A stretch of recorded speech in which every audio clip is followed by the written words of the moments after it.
কঙ্কালীতলা এই মন্দিরটি সমগ্র ভারতীয় উপমহাদেশে বিস্তৃত ৫১টি শক্তিপীঠের মধ্যে একটি।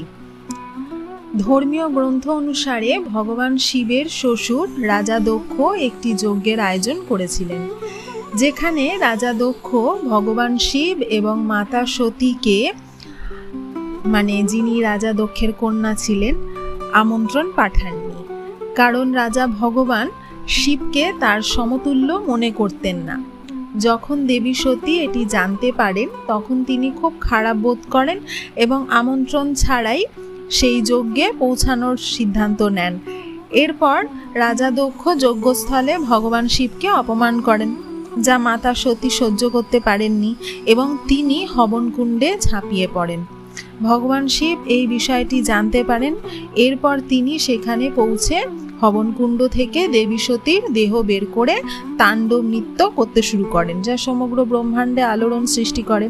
ভগবান বিষ্ণু ভগবান শিবের ক্রোধ থেকে পৃথিবীকে রক্ষা করার জন্য তার সুদর্শন চক্র থেকে দেবী সতীর মৃতদেহ ৫১টি ভাগে বিভক্ত করেন। সতীর দেহে যেসব অংশ পড়েছিল সেগুলো শক্তিপীঠে পরিণত হয়েছিল।